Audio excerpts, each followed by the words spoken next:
তারপর আমরা ওখান থেকে ব্রেকফাস্ট করে আমাদের ট্রাভেল এজেন্সির গাড়িতে করে বেরিয়ে পড়লাম। আর দেখো রাস্তার দুপাশে কি সুন্দর সবুজ গাছ, প্রকৃতির যেন এক অপরূপ দৃশ্য।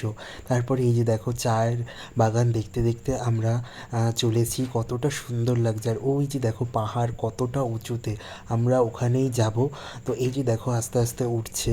আর এই যে আমাদের যে গাড়ি ড্রাইভার ছিল সেই দাদাও খুব ভালো গাড়ি ড্রাইভ করেছিল। তারপরে এই যে দেখো আমরা পাহাড়ে উঠে পড়েছি আর যাচ্ছি। আর দেখো কি সুন্দর, এগুলো কিন্তু ধোঁয়া বা কুয়াশা না, এগুলো হচ্ছে মেঘ।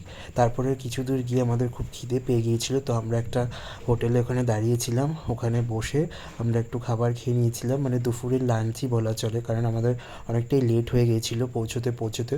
তো ওখানে আমরা লাঞ্চ করলাম।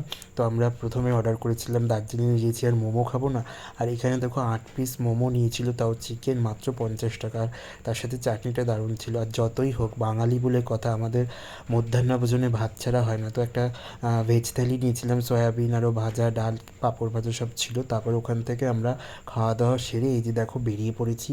কি অপরূপ দৃশ্য, কিভাবে গাড়িগুলো যাচ্ছে, পাহাড়ের ওপরে উঠছে। আর সাথে সাথে এই যে দেখো আমরা অনেকটা উঁচুতে উঠে গেছি তখন। আর কি সুন্দর। আর এখানে মানে যখন ঢুকলাম তখন একটু ঠান্ডা ঠান্ডাই লাগছিলো, তারপর আমরা জ্যাকেট পরে নিয়েছিলাম। তারপর আমরা পৌঁছে গেলাম দার্জিলিংয়ের যে লোকালয়, সেই লোকালয় এরিয়াতে।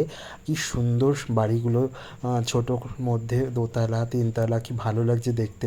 মনে হচ্ছিলো যে দার্জিলিংয়ে একটা বাড়ি কিনে রাখি, পরিবারের সাথে গরমের দিনে ছুটি কাটাতে আসবো সবাই মিলে।